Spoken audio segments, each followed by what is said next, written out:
नमस्कार। संतोष पाठक official YouTube मंच पर आप सबका स्वागत और अभिनंदन। एक बड़ी खबर लेकर हम फिर हाजिर हैं और हमारे साथ हैं संतोष पाठक जी। स्वागत और अभिनंदन। बहुत बहुत धन्यवाद शिव जी। और संतोष पाठक ऑफिशियल यूट्यूब प्लेटफॉर्म के भी तमाम दर्शकों को नमस्कार। और हमेशा की तरह इस बड़ी स्टोरी की शुरुआत, आज की इस बड़ी स्टोरी की शुरुआत शिव जी करेंगे अपने शानदार अंदाज में, और हम एक एक करके तथ्यों को आपके सामने रखेंगे।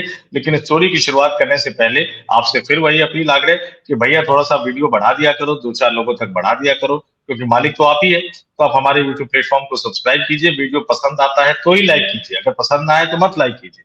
लेकिन कमेंट करके, चाहे सहमत हो या असहमत हो, अपने विचारों से हमें जरूर अवगत करा दीजिए।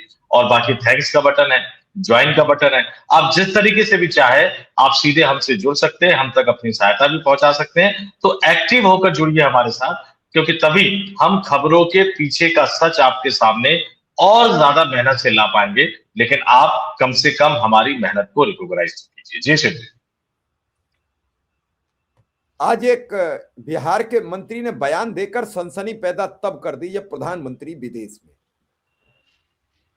उन्होंने कहा कि नीतीश कुमार प्रधानमंत्री बनेंगे। उन्होंने तारीख नहीं बताई, समय नहीं बताया, लेकिन कहा कब? जब देश के प्राइम मिनिस्टर विदेश में हैं और वो मंत्री उसी सरकार के हिस्सा हैं जिस सरकार के प्रधानमंत्री नरेंद्र मोदी हिस्सा हैं। ताज्जुब इस बात का है। मंत्री का ऐलान करते ही दिल्ली से पटना तक फोनों की घंटियां घनघनाती रहीं। जानकारी ली जाने लगी, क्या नीतीश कुमार राहुल गांधी के संपर्क में चले गए या फिर नीतीश कुमार शरद पवार के संपर्क में चले गए। जब से जन्मदिन हुआ है, शरद पवार का डिनर पार्टी हुआ है, तब से मोदी बड़े परेशान हैं। कभी उन्होंने एकाएक बसें भेज दी, कहीं भर लाओ सब सांसदों को, भैया दिखाना पड़ेगा वरना ये मामला बिगड़ जाएगा। फिर विहिप जारी कर दिया कि भैया सब दिल्ली में ही रहना, कहीं मत जाना निकल के। और ऐसी खबरें आने लगी कि जिनसे सब परेशान होने लगे।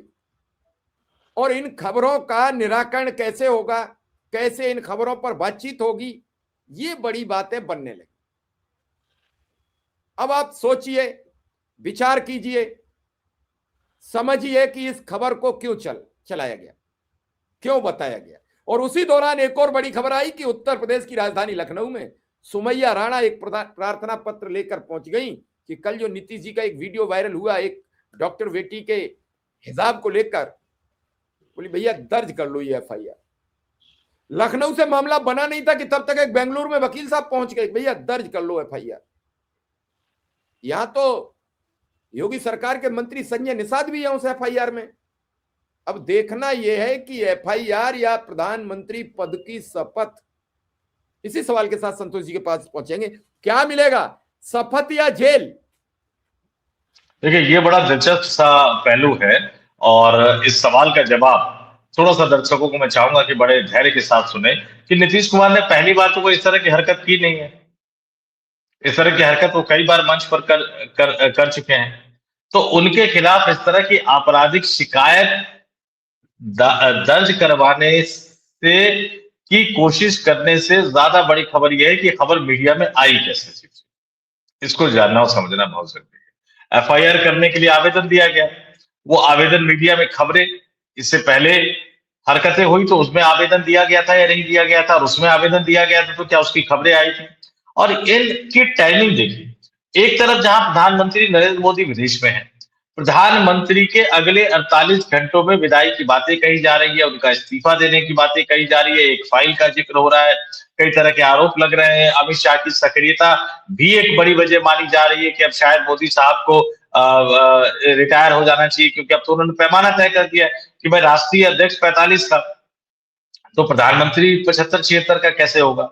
तो इन तमाम चीजों के बीच जहां उनकी विदाई की कहानी कही जा रही थी, जनता दल यूनाइटेड के एक बड़े नेता ने, जो न केवल जनता दल यूनाइटेड के नेता हैं, जो न केवल नीतीश कुमार के मंत्रिमंडल में मंत्री हैं, जो न केवल एनडीए सरकार में मंत्री हैं, बल्कि वो नीतीश कुमार के करीबी नेता है, और उन्होंने प्रधानमंत्री के पद पर दावा ठोक दिया कि पूरा देश नीतीश कुमार को प्रधानमंत्री के रूप में देखना चाहता है, जबरदस्त तारीफ करी। जेडीयू के नेता है, नीतीश के करीबी, जबरदस्त तारीफ करे, उसमें हमें कोई दिक्कत नहीं है।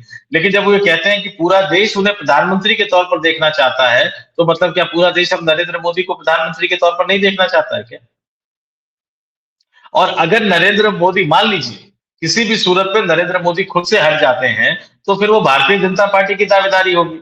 अगर नीतीश कुमार आ जाएंगे तो अमित शाह क्या करेंगे, योगी आदित्यनाथ क्या करेंगे, देवेंद्र फडणवीस क्या करेंगे? भाई, प्रधानमंत्री का पद तो तकनीकी रूप से बीजेपी के कोटे में ही जाएगा। हाँ, एक सूरत पे जा सकता है, नेताओं के बयान को सीधे समझने की बजाय नेताओं के बयान को उल्टा करके समझना चाहिए। उसमें ये समझ में आ रहा है कि कहीं ऐसा तो नहीं कि नीतीश कुमार का मन फिर से डोलने लग गया है, नीतीश कुमार का मन फिर से बदलने लग गया है, और अब वो दूसरी तरफ जाने की तैयारी कर रहे हैं। हालांकि राहुल गांधी भी विदेश में है, लेकिन क्या पता विदेश जाने से पहले कोई बातचीत हुई होगी।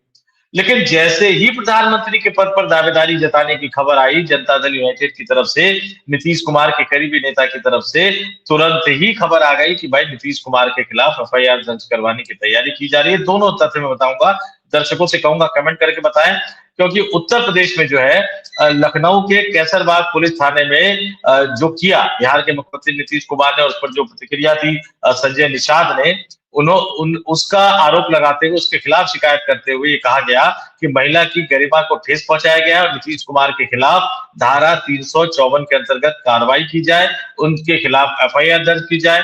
और जैसा कि मैंने बताया कि बाकायदा जो है वो संजय निषाद, जो कि योगी सरकार में मंत्री है, उनके खिलाफ भी एफआईआर दर्ज करने की बात कही गई है। सुमैया राणा, ये समाजवादी पार्टी की नेत्री बताई जा रही हैं, और इन्होंने सीधे सीधे ये कहा कि भाई सोशल मीडिया पर बिहार के मुख्यमंत्री नीतीश कुमार का एक वीडियो वायरल हो रहा है, इसमें वह एक महिला का हिजाब खींचते हुए दिख रहे हैं। संवैधानिक पद पर बैठे किसी व्यक्ति के द्वारा इस तरह का व्यवहार करना उचित नहीं है, इससे दूसरे लोगों को ऐसा व्यवहार करने का बल मिलता है।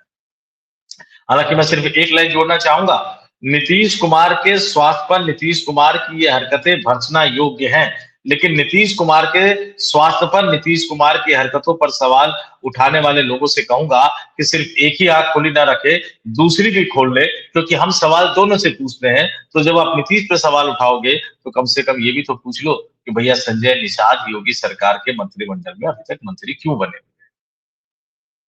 या उनके स्वास्थ्य में भी कुछ गड़बड़ी पैदा हो गई? क्योंकि नीतीश से ज्यादा शर्मनाक घटना जो है वो तो संजय निषाद कहते हुए कह रहे थे कि अगर उंगली इधर उधर छू लेते तो क्या कहना चाह रहे थे, हंस के। उनकी जुबान जो कह रही थी, उनकी हंसी उससे कहीं ज्यादा गंदी नजर आ रही थी, लेकिन वो बने हुए। क्या कहा जाए, कभी कभी तो मन ये सोचता है कि कहाँ आ गए हम, कहां से चले थे कहां आ गए, देखते देखते। एक मंत्री महत्वपूर्ण पद पर संविधान की शपथ लेकर यह कह रहा है कि कहीं और उंगली लग जाती तो क्या होता। क्या कभी अपने परिवार के लोगों को लेकर यह सोच रखता है कोई?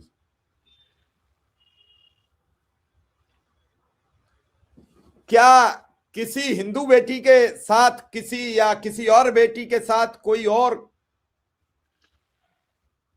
इंडिया गठबंधन का कोई सीएम ये घटना कर देता तो क्या होता? कभी आपने संतोष पाठक जी इसका विचार किया है? तो जो बवाल होता आप समझिए, रामलीला मैदान में, तो जो रामलीला मैदान में जिस पे बवाल किया संसद के अंदर जेपी नड्डा ने और किरेन रिजिजू ने, वो कोई राहुल गांधी ने तो नहीं बोला था, प्रियंका गांधी ने तो नहीं बोला था, मल्लिकार्जुन खड़गे सोनिया गांधी ने तो नहीं बोला था, सुप्रिया श्रीनेट ने, अलका लांबा ने, पवन खेड़ा ने, जयराम रमेश ने, केसी वेणुगोपाल ने तो नहीं बोला था, लेकिन फिर भी हंगामा किया। अगर गलती से ये इंडिया गठबंधन के सीएम की तरफ से होता तो आप अंदाजा नहीं लगा सकते थे, लेकिन वो यूपी वाला तो मामला चल ही रहा था। अब दूसरा मामला आ गया कि बेंगलुरु में भी, बाकायदा देखिए, बेंगलुरु में भी वहां के जो वकील है उवैज हुसैन एस, इन्होंने नीतीश कुमार के खिलाफ आपराधिक शिकायत दर्ज कराई है। वकील ने साफ शब्दों में कहा कि यह घटना सामान्य नहीं है, इसलिए बिहार के मुख्यमंत्री नीतीश कुमार के खिलाफ तुरंत एफआईआर दर्ज होनी चाहिए। उनका कहना है कि सोशल मीडिया पर वायरल ये वीडियो न सिर्फ उस महिला डॉक्टर की बेइज्जती है, बल्कि पूरी नारी जाति के सम्मान पर चोट है। नीतीश कुमार ने जो किया वो गलत किया, लेकिन ये शिकायत आना, शिकायत की खबरें बाहर आना, और उसमें भी एफआईआर दर्ज नहीं की गई। सिर्फ अगर एफआईआर दर्ज कर ली जाती, शिकायत तो गंभीर है, इस मामले में कोई दो राय नहीं, अगर किसी आम आदमी ने ये हरकत की होती तो पुलिस तुरंत एफआईआर भी दर्ज करती और टांग के ले जाती बाकायदा। और यूपी में जैसे वो क्या बोलते हैं, एनकाउंटर वाला जो दौर चलता है, तो दाएं या बाएं में से किसी पांव के घुटने पर गोली भी मारी जाती और फिर लंगड़ा कर चलते हुए उस व्यक्ति का वीडियो आता। आता कि नहीं आता? बड़े अच्छे कैमरे से बना के। तो गलती तो वाकई बहुत बड़ी की है, लेकिन उधर प्रधानमंत्री पद की दावेदारी जताना, इधर शिकायत आ जाना 2 राज्यों में और शिकायत की खबरें भी बाहर आ जाना, क्या ये एक बड़े राजनीतिक खेल का हिस्सा है क्या? क्या ये एक बड़े राजनीतिक अभियान का हिस्सा है क्या? आज बिहार में जो सूचना विभाग के जो कर्मचारी हैं, उन सबको डांट लगाई गई कि भैया मुख्यमंत्री जब इस तरह का लाइव हरकतें करते हैं तो थोड़ा बहुत देख लिया करो। अब बेचारे देखे क्या थोड़ा बहुत, वो तो लाइव जा रहा था। तो लाइव कैसे रोक सकते हैं? अब मीडिया के रोकने की बात भी कही जा रही है, लेकिन या तो उनके सिस्टम से लाइव जा रहा था, तो उसको आप कैसे रोक सकते हैं? तो इसके पीछे जाहिर सी बात खेल कोई और खेल रहा है। कई महिला एंकरों पर भी सवाल उठ रहे हैं कि उन्होंने इस मुद्दे को नहीं उठाया, बल्कि राखी सावंत ने मुद्दा उठा दिया कि नीतीश जी अगर आपकी धोती कोई खोल दे तो आपको कैसा लगेगा? ये भारतीय जनता पार्टी आज तक सीताराम केसरी के धोती खोले जाने के इंसिडेंट को लेकर गांधी परिवार को घेरती रही है। आज उनको इन तमाम तथ्यों पर सामने आकर कुछ ना कुछ बोलना चाहिए, और अगर नहीं बोलेंगे तो लगेगा कि ये तमाम जो एफआईआर दर्ज करवाने की कोशिश की जा रही है, तमाम ये खबरें निकल कर आ रही है, वो उनके ऊपर दबाव बनाने की कोशिश है। और कहीं ये दबाव इसलिए तो नहीं बनाया जा रहा कि नीतीश कुमार प्रधानमंत्री के दिल्ली लौटने से पहले ही कोई बड़ा खेला करने वाले थे, कि नीतीश कुमार का मन पहले ही डोलने वाला था। क्योंकि मैं फिर बता दूं, 17 दिसंबर आ चुका है, 19 दिसंबर की तारीख आने वाली है। सिर्फ 2 दिन, बल्कि तो अब तो पूरे पूरे 2 दिन भी नहीं बचे हैं। एक बड़ा बवाल, एक बड़ा हंगामा इस दुनिया भर की राजनीति को हिलाने के लिए तैयार खड़ा है। और बिहार की राजनीति में भी मन बदलने, टहलाने और पलटने की बात तो कही जा रही है। देश की राजनीति में भी उस फाइल के आने के बाद बहुत सारी हलचल मचेगी। इस फाइल की बड़ी जोर शोर से चर्चा है संतोष जी। पिछले कई दिनों से कोई 48 घंटे में बता रहा है, कोई 49 घंटे में, कोई 50 घंटे में, अब तो घंटे घटते जा रहे हैं। फाइल आएगी, 80,000 फोटो थोड़े बहुत नहीं है, कई जीबी डेटा है। किस किस के मामले क्लियर होंगे, किस किस के रह जाएंगे, बड़ा संकट हो जाएगा। समझना पड़ेगा संतोष जी, कोई छोटी मोटी बात नहीं है। ध्यान दीजिए, समझिए, विचार कीजिए। देखिए सर जी, ये फाइल क्या है, पहले इस पूरे घटनाक्रम पर पूरा विश्व निगाह गड़ाए हुए है। भारत की मीडिया में एक पक्ष तो बिल्कुल चुप्पी साधे बैठा हुआ है कि उसका बचाव कैसे करेंगे। आप तो जानते हैं, एक वर्ग तो बचाव के लिए रास्ता खोज रहा है कि उस पर क्या क्या तैयारी। तो एक पक्ष बचाव की तैयारी कर रहा है और हम जैसे और आप जैसे लोग शांत हैं कि जो होगा वो देखा जाएगा। मौजूदा खबर पे बात करो कि नीतीश को प्रधानमंत्री कौन बनाएगा, क्योंकि उनके मंत्री ने कहा है। मेरा और संतोष जी का तो कोई इसमें वक्तव्य है नहीं, न मेरा इसमें कोई अभी समर्थन है, न मेरी कोई तैयारी है। उनके मंत्री को बयान को आप तक पहुंचा रहा हूं, उनके खिलाफ जो प्रार्थना पत्र दिए गए वो आप तक पहुंचा रहा हूं, और 80,000 फोटो की चर्चा वो आप तक पहुंचा रहा हूं। संतोष जी, नहीं, ये तो बड़ा दिलचस्प है। और आप ये देखिए शिवजी कि सहगल साहब जब प्रसार भारती के चेयरमैन हुआ करते थे, कुछ चीजें कोरिलेट करना चाहिए, दर्शकों को समझ देना चाहिए। एफस्टीन फाइल, जिसमें मोदी के मंत्रियों का नाम भी कई अलग अलग तरीकों से आ रहा है, कई अलग अलग संदर्भों में आ रहा है, हालांकि पूरी बात तो जांच के बाद पता लगेगी। लेकिन उसकी खबर जब सहगल साहब प्रसार भारती के चेयरमैन हुआ करते थे, तब dd.news.gov.in पर वो खबर लगी थी, अभी तक लगी हुई है, अभी के बाद हटा दे तो कह नहीं सकते, जिसमें एफस्टीन की फाइल का पूरा जिक्र किया गया है। और मैं सिर्फ वही खबर आपको पढ़ के सुना देता हूं, आपको समझ में आ जाएगा, बहुत सारी चीजें हमारे दर्शकों को समझ में आ जाएगी। 20 नवंबर 2025 की खबर है, 12:33 पर यह खबर लगाई गई, दूरदर्शन की वेबसाइट पर यह खबर लगाई गई। और इसमें ये बताया गया है कि अमेरिका के राष्ट्रपति डोनाल्ड ट्रंप ने जेफरी एप्स्टीन की जांच से जुड़ी फाइल जारी करने वाले बिल पर साइन कर दिया है। कांग्रेस ने इस बिल को पहले पास कर दिया था, वो रोक सकते थे डोनाल्ड ट्रंप, लेकिन उनको लगा कि भाई इतने भारी बहुमत से पास हुआ है, मैं फिर रोक दूंगा, पार्लियामेंट में जाएगा, 2/3 से फिर पास हो जाएगा, क्योंकि उसमें खुद उनके बारे में भी बहुत सारी बातें कही जा रही है। हालांकि वो रिलीज होगा कि नहीं होगा उसके लिए हमें इंतजार करना पड़ेगा, लेकिन उसको रिलीज करने का आदेश दे दिया गया। 19 नवंबर को रिलीज होना था। और ये डीडी न्यूज की खबर बताती है कि जेफरी एप्स्टीन एक यौन दोषी यौन अपराधी था, जिसकी 2019 में फेडरल कस्टडी में मौत हो गई थी। तो जेल में मौत हमारे यहाँ ही नहीं होती, अमेरिका में भी होती है। उससे पहले मारने की कोशिश की गई तो साफ साफ निशान नजर आ रहे थे। दोबारा मरे तो ये कहा गया कि सुसाइड कर ली, आत्महत्या कर ली, लेकिन कई तरह के किंतु परंतु उसमें लगे हुए थे। तो इसमें जब अमेरिकी पार्लियामेंट ने बिल को पास कर दिया, तारीख तय कर दी गई, और वो तारीख थी कि भाई 19 दिसंबर को इनकी पूरी की पूरी फाइल, जिसमें सारे ईमेल के डॉक्यूमेंट्स होंगे, जिसमें सारे फोटोज होंगे, जिसमें तमाम जरूरी जो है वो दस्तावेज होंगे, उन सबको सार्वजनिक करना होगा। और जब वो सार्वजनिक हो जाएंगे तो इस देश में जो डरे हुए हैं, इस दुनिया भर में जो डरे हुए हैं, वो आपके लिए जानना बहुत जरूरी है। दुनिया भर के राजनेताओं में खौफ का माहौल है, जिन्होंने सेवा ली होगी उनकी। दुनिया भर के उद्योगपतियों में खौफ का माहौल है, जिन्होंने सेवाएं ली होंगी उनकी। लेकिन मैं फिर सवाल उठा रहा हूं, मुझे अपनी सरकार पर, अपने प्रधानमंत्री पर, अपने नेताओं पर पूरा भरोसा है, इसलिए मैं तो सवाल ही पूछ रहा हूं कि क्या भैया इस फाइल में हमारे देश के किसी नेता का नाम भी होगा? क्या इस फाइल में हमारे देश के किसी उद्योगपति का भी नाम है? क्या इस फाइल में हमारे किसी देश के किसी अधिकारी का नाम भी है? तो बेहतर हो कि अमेरिका से वो फाइल जारी हो, उन तमाम लोगों को खुद ही सोशल मीडिया पर आकर अपने माफीनामे को सामने रख देना चाहिए कि हाँ, हमने उनकी सेवा ली थी। क्योंकि अमेरिका से नाम आएगा तो कई चीजें बिगड़ जाएंगी। फिर आप इस देश में, माफ कीजिएगा, चाहे जितना भी आप माहौल चला लें मोदी मीडिया के जरिए, लेकिन मुंह दिखाने के लायक नहीं रहेंगे। तो सच क्या है, अगर वो पहले ही बता दे तो ज्यादा बेहतर है। लेकिन सब सोशल मीडिया पर भी छाया हुआ है। देखिए, मोदी मीडिया चला भले ना रही हो, लेकिन हमारी बिरादरी में भी बहुत सारे लोग हैं जो कहेंगे कि इस्तीफा दे सकते हैं, इस्तीफा दे सकते हैं। लोग मुझ पर भी कुछ कह सकते हैं, मैंने भी थोड़ी देर पहले स्टोरी डाली है, लेकिन उसमें मैंने सिर्फ तथ्य डाले हैं कि भैया क्या हुआ पिछले 2 दिनों में, क्या होने वाला है अगले 72 घंटों में, और क्या प्रधानमंत्री इस्तीफा देने जा रहे हैं। ये दर्शकों से पूछा है मैंने, लेकिन कई लोग चला रहे हैं कि नहीं भाई, इस्तीफा तय है क्योंकि इसमें कुछ ना कुछ निकलेगा। मुझे नहीं पता कि इस फाइल में भारत के किसी नेता का, अधिकारी का, उद्योगपति का नाम है या नहीं, इसलिए मैं इस पर कोई जजमेंट तो नहीं दूंगा। लेकिन फिर भी डर का माहौल है, खौफ का माहौल है। एक व्यापारी दोस्त के खिलाफ एफआईआर हो जाती है अमेरिका में, तो प्रधानमंत्री ट्रंप के खिलाफ कुछ बोलने की हिम्मत नहीं कर पाते। अगर इस एप्स्टन फाइल में कुछ निकलता है ऐसा, कई पहले जो अधिकारी थे, जो मंत्री हैं, उनके बारे में भी कई सारी बातें कही जा रही है, तो उसके बाद मोदी सरकार क्या मुंह दिखा पाएगी, नहीं दिखा पाएगी? उसके बाद मोदी सरकार में शामिल उन लोगों का क्या होगा? प्रधानमंत्री नरेंद्र मोदी की सरकार पर किसी भी तरह से अगर इस फाइल की छींटें भी पड़ेंगी तो उनका असर क्या प्रधानमंत्री की कुर्सी पर होगा, क्या प्रधानमंत्री के पद पर होगा? और शायद इसी कड़ी में जो है वो नीतीश कुमार की पार्टी की तरफ से पहले बयान आ गया। वो एनडीए की बजाय शायद राहुल गांधी को संदेशा देना चाहते होंगे कि मैं आने को तैयार हूं, लेकिन प्रधानमंत्री का पद मेरे लिए तैयार रख लो। और दुनिया के कई अन्य देशों का भी महत्व ज्यादा है, क्योंकि तमाम दुनिया के जो बड़े बड़े देश हैं वो एक दूसरे की घरेलू राजनीति पर बहुत सफाई से, गहराई से नजर बनाए रखते हैं। तो इन तमाम चीजों के बारे में सोचना होगा। राहुल गांधी का जिस तरह का स्वागत विदेश में किया गया, उसकी भी कई तरह की खबरें आ रही हैं।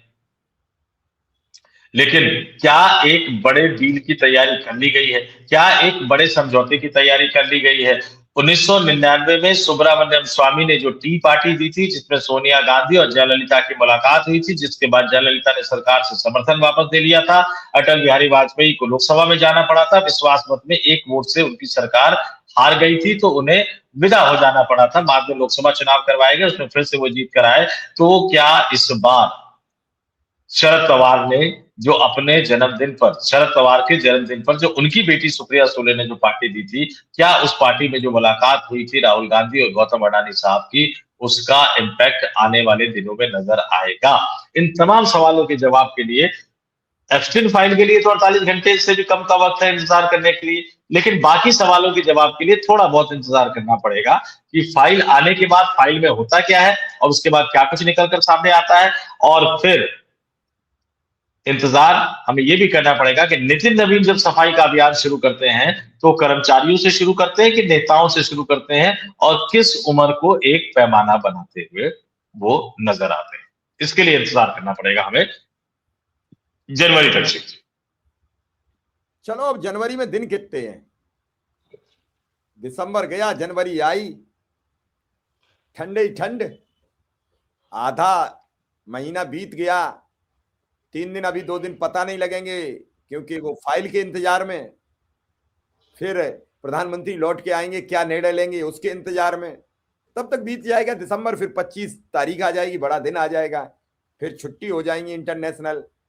ऐसे ही करके बस जनवरी आने वाली है, और जनवरी में जब खरमास खत्म होगा तो नितिन नवीन जब पूर्णकालिक अध्यक्ष होंगे तो फिर चलेगा उनका अपना डंडा, फिर बचेंगे किस किस के पद, किस किस को जाना पड़ेगा, ये तय होगा। लेकिन एक सवाल बड़ा दिमाग में है संतोष जी कि इस सबके पीछे रणनीति क्या है? क्या है बीजेपी की अपनी रणनीति? क्यों इतना गोल गोल जलेबियां बनाई जा रही हैं, घुमाई जा रही हैं? अरे जो कुछ है वो सीधा सीधा बता दो। शिव जी, सीधा सीधा तो तब बताएंगे ना जब एक आदमी अपना पद छोड़ने के लिए सीधे तौर पर तैयार हो जाए। मैंने कुछ दिन पहले शो में सवाल उठाया था, दर्शकों से यही कहूंगा कि भाई बड़े पत्रकारों के आगे पीछे भागते रहते हो, हम लोगों की बातें आप गंभीरता से सुनते नहीं हो।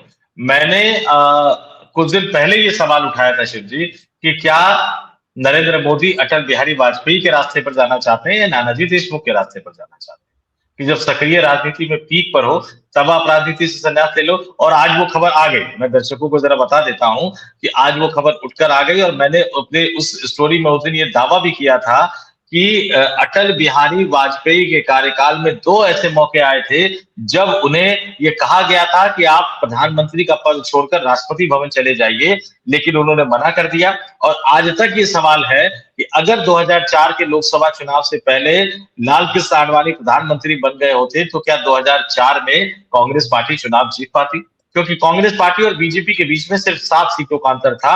कांग्रेस पार्टी 135 पर थी, और माफ कीजिएगा, कांग्रेस पार्टी 142 पर थी और भारतीय जनता पार्टी 182 से घटकर 135 पर आ गई थी। 7 सीटों का अंतर था। अगर एक थके हुए अटल बिहारी वाजपेयी की जगह 2004 में लोकसभा चुनाव में बीजेपी का नेतृत्व PM in waiting Lal Krishna Advani की बजाय sitting prime minister Lal Krishna Advani कर रहे होते तो क्या स्थितियां बेहतर होती? क्या इस 7-8 सीटों के अंतर को पाटा जा सकता था? और आज ये बात साबित हो गई। आज एक किताब की बात आई है, अशोक टंडन साहब, जो मैंने कुछ दिन पहले बोला था, वो अशोक टंडन साहब ने एक मुहर लगा दी है। अटल बिहारी वाजपेयी के करीबी हुआ करते थे। इन्होंने किताब लिखी अटल संस्मरण, और उसमें खुलासा कर दिया कि 2002 में बीजेपी की तरफ से, लाल कृष्ण आडवाणी की तरफ से, राष्ट्रीय स्वयंसेवक संघ की तरफ से अटल बिहारी वाजपेयी को यह संदेशा पहुंचाया गया कि पार्टी चाहती है कि आप लाल कृष्ण आडवाणी को प्रधानमंत्री बना दे और आप राष्ट्रपति का चुनाव जीतकर राष्ट्रपति भवन में जाकर रुके। लेकिन टंडन ने लिखा कि लाल कृष्ण आडवाणी को प्रधानमंत्री बनाने के लिए और खुद राष्ट्रपति बनने के लिए अटल बिहारी वाजपेयी तैयार नहीं हुए। उन्होंने कहा कि मैं इस तरह के किसी फैसले के पक्ष में नहीं हूं, और ये बात चाहे कोई भी कहे मैं मानूंगा नहीं। और नतीजा ये हुआ कि 2004 के लोकसभा चुनाव में भारतीय जनता पार्टी को हारकर सत्ता से बाहर होना पड़ा। यही बात अब नरेंद्र मोदी पर टिकती है।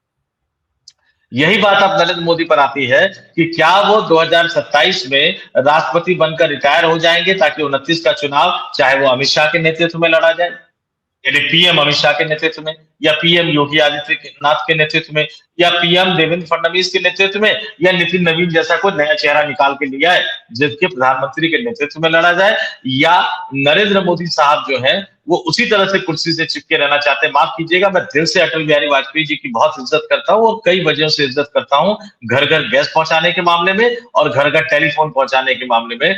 लेकिन गलतियां किसी से भी हो सकती हैं और गलतियों के बारे में बताना बहुत जरूरी है। तो नरेंद्र मोदी को यह फैसला करना है कि वो नानाजी देशमुख बनना चाहते हैं या फिर वो अटल बिहारी वाजपेयी बनना चाहते हैं। और चूंकि वो खुलकर कुछ कह नहीं रहे, अटल जी तो इशारों में कह देते थे ना, वन लाइनर मार देते थे अटल जी कि न टायर्ड न रिटायर्ड, इस तरह की कई बातें कहते थे। उसके बाद घर पे जाके आराम से सो जाते थे और पूरी की पूरी पार्टी हक्की बक्की रह जाती थी, उनके घर पे पहुंच जाती थी उनको मनाने के लिए। नरेंद्र मोदी तो बोलते भी नहीं, क्योंकि शब्दों पर उस तरह की पकड़ तो है नहीं। क्योंकि जबान में क्या है, शमशान है, कब्रिस्तान है, और वो क्या बोलते हैं उसको, मंगलसूत्र है, हिंदू मुसलमान है, इतने करोड़ वाली गर्लफ्रेंड है। शब्दों पे जिस तरह की पकड़ अटल बिहारी वाजपेयी की थी उस तरह की पकड़ तो नरेंद्र मोदी की है नहीं, तो खुलकर वो बोलते नहीं है। इसलिए ये तमाम चक्र रचे जा रहे हैं। वो खुलकर हाँ या ना कह दे तब तो ये लड़ाई सामने आ जाएगी, तब तो सारे साथी और सारे अपोजिशन वाले सामने आ जाएंगे। लेकिन वो खुलकर कुछ कहते नहीं है और अपनी ही पार्टी के नेताओं के खिलाफ कई तरह की किंतु परंतु स्थापित करने की कोशिश करते नजर आते हैं। क्योंकि याद रखिएगा, जेपी नड्डा इतिहास में, बीजेपी के इतिहास में पहले ऐसे राष्ट्रीय अध्यक्ष होंगे जिन्होंने अपने संसदीय बोर्ड में से पार्टी के पूर्व राष्ट्रीय अध्यक्ष नितिन गडकरी को निकालकर बाहर फेंक दिया था। जीवित पूर्व राष्ट्रीय अध्यक्षों में नितिन गडकरी इकलौते हैं जो भारतीय जनता पार्टी के संसदीय बोर्ड के मेंबर नहीं है। ये तो सिर्फ एक वानगी है कि नरेंद्र मोदी ने किनके साथ कैसा कैसा व्यवहार किया, और इसीलिए अमित शाह हो या बाकी नेता हो, वो डरे रहते हैं, सहमे रहते हैं, क्योंकि उनको नरेंद्र मोदी पर भरोसा नहीं। तो जब अपने ही पार्टी के नेताओं को अपने ही पार्टी के शीर्ष नेता पे भरोसा ना हो, तो इसी तरह की जलेबी गोल गोल घुमाई जाती है, जिस तरह की जलेबी अभी गोल गोल घूमती हुई नजर आ रही है। चलिए, बात ठीक है आपकी, और मैं आपकी बात समझ रहा हूं कि गोल गोल जलेबी आखिर घुमा कौन रहा है। 2-3 दिन में ये कई चीजें खुल के सामने आएंगी, तब तक इंतजार कीजिए। और अगर ये खबर आपको अच्छी लग गई हो तो शेयर लाइक जरूर कर दीजिए, हो सके तो चैनल को सब्सक्राइब भी करते रहिए ताकि ये संख्या बढ़ती रहे। और जितनी संख्या जिसकी भारी उसकी उतनी हिस्सेदारी, जितनी संख्या बढ़ा लोगे उतनी हमारी बात सुनी जाएगी। धन्यवाद, आभार, नमस्कार। बहुत बहुत धन्यवाद।